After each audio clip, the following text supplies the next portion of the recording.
So, I've just gotten through my first 1,000 feet of Fomapan, and today we're going to be talking about how that has been. You guys know that I've been using HP5 over the last few years, going through just over 50,000 frames of it. But film prices being what they are right now, for the volume that I shoot, I needed a financially viable option that didn't compromise on quality. Did I find it in Fomapan? Well, kinda. Here's what I mean. I've been using Fomapan for everything, at home, overseas, on small format, medium format, 6x7, and even large format, with many different lenses just to see how it responds. Vintage low contrast lenses, modern lenses, point and shoot cameras, you get the idea. I've been really putting Fomapan 400 through the paces, and today I'm going to run you through everything that I've learned about it, having shot 1,000 feet of Fomapan, what I love about it, what it doesn't do so well, and how to overcome its weaknesses to get the most out of this film stock. And at the end of the video, I'll answer the question of, am I still going to commit to Fomapan for the next 1,000 feet? Or does the search continue? Let's jump right in. All the pictures that you're about to see were developed at home on a rotary processor with Ilfotec HC and scanned with Negative Lab Pro. Before we get into the details, I wanted to caveat this video by letting you know that I'm quite picky with the tones of my pictures. And so for everything we're going to be talking about today, I'll be talking about this in the realm of fine details, the last maybe 10% of that chase for the deepest resonance, so to speak. Now, broadly speaking, to a layman, or even to most photographers who aren't so picky, you might show them two pictures of different film stocks side by side, and they might find all the differences irrelevant. But for me, I do have a specific kind of preference of what I'm going for, a certain slant, and all my pictures are shot in a certain way. They are scanned in a certain way towards that slant. And so it's from that starting point that I'll be expanding on all of my thoughts today. Now, with that out of the way, let's get right to it. The first thing that I've been really loving about Fomapan is the obvious one: the cost. I get mine from WA-MPX in Germany, and including shipping to Singapore, it cost me just over $3 per roll. Now, in comparison, bulk rolling HP5 from B&H, excluding shipping, costs $6.50 per roll, and Tri-X costs $8.90 per roll. And that's if you bulk rolled. If we compared Fomapan to, say, a single roll of Tri-X at $13, Fomapan is 4 times cheaper. That's 4 rolls of Fomapan to 1 roll of Tri-X. And so think about it if you extrapolated that. 1 year on Tri-X is 4 years on bulk rolled Fomapan, and that is a huge difference to me. So if rising film costs have been annoying you, please bulk roll. Next, let's talk about the tones. Now, I mentioned two alternatives just now, HP5 and Tri-X. And I'd say Fomapan isn't really like either one, but if I had to pick, it's definitely leaning more towards Tri-X. It has more contrast than HP5, so Fomapan tends to take those extreme shadow and highlight regions, and it pulls them together, sometimes a bit too much, depending on your lens and development process, but more on that in just a bit.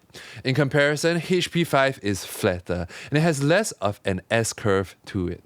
The extreme shadow and highlight regions of HP5 tends to have more information. But besides contrast, another important part of tones is what I think of as the texture of tones. Now, when I say texture, I don't mean the grain, but how the highlights to the midtones to the shadows, how the tones transition. And it's quite hard to articulate, but there is a certain quality to the contrast of different film stocks. And the way the tones transition, they kind of affect how the texture of the pictures feel in terms of contrast. So I'd say HP5 or Tri-X is more papery, it feels more like wood. But Fomapan feels more like clay, almost like metal. Fomapan is a bit more smoothened out and is less textured, whereas HP5 feels more like paper or parchment. Now, neither is better or worse, they're just different. But the thing that I've been really loving about Fomapan in terms of its tones is its pliability in scanning. If you expose and you develop the maximized shadow detail, Fomapan holds a ton of information, and you're able to do so much in the scan to give your pictures a different look. So in a sense, it's a really forgiving film stock exposure-wise. Even if you were to say underexpose severely, the pictures still have a beautiful look to it. For example, with other films like Delta Leica 3200. Man, if you underexposed that, it looks pretty bad. But Fomapan, on the other hand, does really well. In terms of sharpness, I'm not really the kind of photographer who really values resolution, especially in my small format work. I mean, grainy black and white film, right? But in my simple testing, Fomapan does appear to be slightly sharper than HP5. Now, I say appear because it has more to do with localized contrast than actual resolution. We're not going to go too deep into that, but just know that in terms of sharpness, you won't be missing out. Next, let's talk about grain. I've been absolutely loving it. The structure of the grain has that classic look. It tends to bloom more in the highlights, which is beautiful. Now, grain is influenced by what developer you use. So I've been using Ilfotec HC, which is kind of Ilfot's take on HC110, for no other reason than its availability and cost in Singapore. But in terms of the quantity of grain, I found it to be less than HP5, which I find to be really interesting. Now, I'm not too picky about grain because to me, the more grain, the better. Up to a point. Well, anyway, that's all the things that I've been loving about Fomapan. The price, the tones, the pliability in scanning, the sharpness, and the grain. But what are its weaknesses? Are there any? Well, sadly, yes. First off, and what seems to be the biggest one, is the quality control issues that I've been getting on quite a few rolls. I've been getting a weird black line or a blotch on some of my negatives, which I needed to clone out in Lightroom. Now, because iScan is not so big a deal, but if I wanted to darkroom print those pictures, I'd be really mad. Now, I've never gotten this on any of my other film stocks before, and I've been processing film at home for many years now. I haven't changed anything in my process, so I'm not sure what is going on. Do you shoot Fomapan, and have you experienced these blotches before? Let me know in the comment section below. The second thing that it doesn't do so well is if you follow the recommended development and agitation times. It doesn't handle those deepest shadows and the extreme highlights very well. Now, I said at the start of this video that the edges of the tone curve with Fomapan, it tends to bunch together, and sometimes this happens in a very jarring way. But I've actually found a way to mitigate that specific problem by altering how you develop and you expose for Fomapan. Now, this took me many months and many rolls of experimentation to get Fomapan to where I like it. But the sweet spot that I found so far is metering for ISO 800, so pushed one stop. I find ISO 400 not punchy enough, and it can look a bit too clean, too clay-like I mentioned just now. So pushing one stop gives it that extra sense of pop. And I haven't really experimented deeply with pushing it to 1600 yet. Hey, maybe that's something we can go over together in the future. So subscribe to stay tuned if you're interested in that. But in terms of development, I've landed on 20 degrees Celsius for 14 minutes with rotary processing at a really slow speed of 30 RPM. Now, if you don't have a rotary processor, you can just roll your film tank across a table. Now, that's a whole other video. But just for your reference, the industry standard of rotary processing is right about 75 RPM, which is almost twice the speed of what I like Fomapan to be developed at. Because if you do 75 RPM, I found that it just becomes too contrasty. Also, if you look at the tech chart for Fomapan, 14 minutes for Foma 400 pushed one stop with Ilfotec HC is quite a bit longer than what is recommended. But I found that a longer development time helps bring out those deeper shadow details. And a slower agitation speed helps tame the overall contrast, especially in those highlight regions. And I've been really loving the tones by doing that. Overdevelopment and slower agitation speed. Now, when it comes to scanning, a huge tip is to don't be afraid to go crazy with those sliders. If you're using the exposure and development parameters that I just mentioned, there is so much information within this film stock that you can really go much further with shadow recovery and contrast manipulation than other film stocks. So don't be afraid of being drastic with your grade in post. Moving on. Now, the next thing about Fomapan, which can be a really big weakness, is because it has so much character, it's quite an opinionated film stock. And I'm not really a fan of it paired with every lens. For example, in the review where we went over the steel rim reissue to the pre-aspherical Summilux, for certain scenes, the reissue paired with Fomapan was just a bit too much for my taste.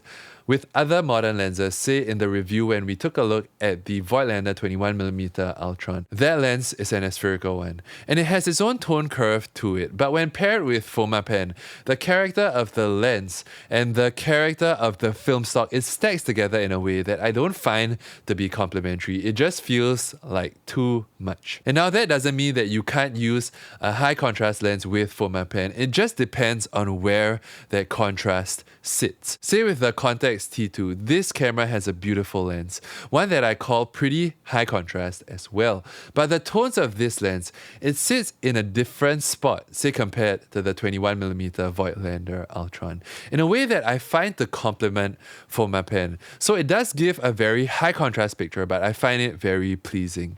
So just keep that in mind when you stack a bold lens with a bold film stock. Sometimes it's complementary, like with the Contax T2, and sometimes it clashes. So the best recommendation that I can leave with you is to pair Fomapan with a softer, lower contrast vintage lens design. And with that combination, it's more likely that you'll find beautiful tones. And especially if you want to use a modern high contrast lens, you will need a bit of time to find a lens that pairs well with it. With modern lenses, I recommend that you use one with a more gradual contrast slope. For example, the 28mm Summicron. Something like that would work better with Fomapan compared to lenses with a steeper slope. So those are its weaknesses and how to overcome it. Next, let's talk about an alternative. Now, the most obvious one that many of you guys have been sharing with me is Kentmere. Now, I have shot Kentmere in the past and it is a nice film stock. In comparison to Fomapan, I'd call it flatter. I describe it as having more gradation in the upper mids and the lower mids, but I'm not really a fan of Kentmere's midtones. They kind of have a muted quality to them.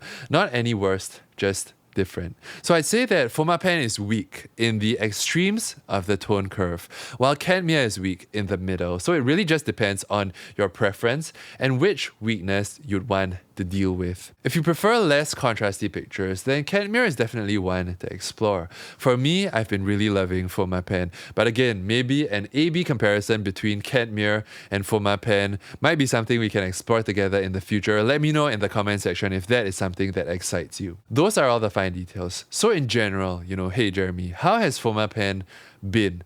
Well, I'd say that Fomapan does give a specific look. Now, this look happens to be what I'm personally drawn to. I wouldn't describe it as a general purpose or a neutral vanilla kind of film stock. It has flavor, and you either like the flavor or you don't.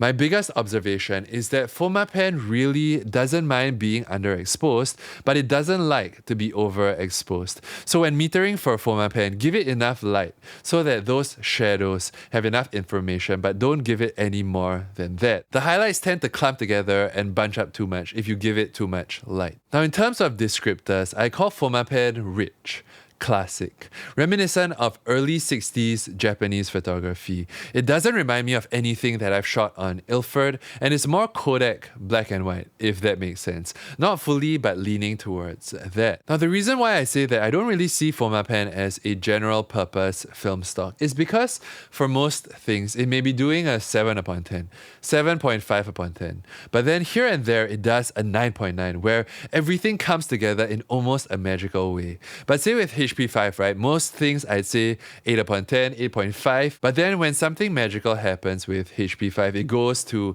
9.5, 9.7. Now these are random numbers, but I hope it gives a sense of how it feels. HP5 consistently gives nicer, more acceptable, pleasing tones across a larger variety of situations. Whereas Fomapan might not be the best for every scene, but here and there, when it does its thing, it hits harder. So is Fomapan for you? Well, if you like the higher contrast look, then yes, I wouldn't think twice. And even if you aren't, if you're not really a fan of too much contrast, I'd say give it a shot because there are things you could do to bring down that contrast. Slowing down your agitation speed, using filters, a pro mist, glimmer glass, a fog filter, anything on the outside to lower down that contrast, to help with increasing shadow information, even by just a bit, would be really helpful. And today I've shown you so many pictures. If you like the tones, then yes, go all in with Fomapan. Fomapan. But you must know that with all the pictures that I just shared with you, they are pretty heavily graded with Negative Lab Pro. And it's really important to know that Fomapan isn't a film stock where you can just like put it through the scanner,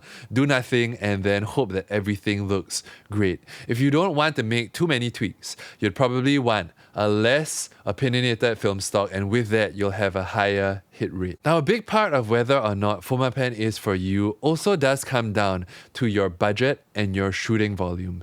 If you shoot, say, 10 rolls per month, right? Let's say even if you shot the most expensive film stock, Portra 800, it's $18 a roll. 10 rolls a month, $180. It's not inexpensive, but it's not too bad. But for me, I shoot an average of 50 to 60 rolls a month, and on my most productive months, it goes up to 90 plus rolls. Now, if I shot Portra 800, that is $1,600 on film a month, and that's just film costs. That's like the rent of a house, right? Completely not feasible for me. So budget does play a big role in this. So all that said, would I be shooting Fomapan into the future?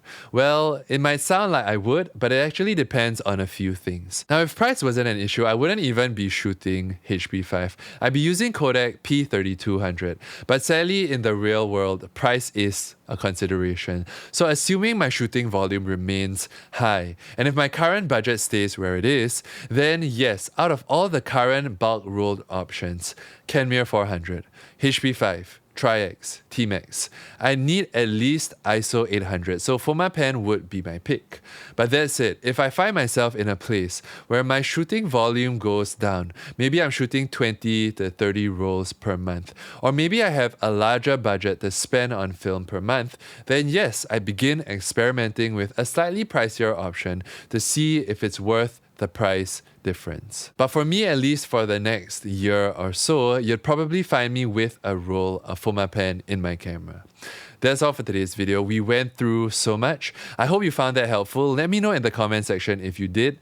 Jeremy here, and I'll see you in the next video.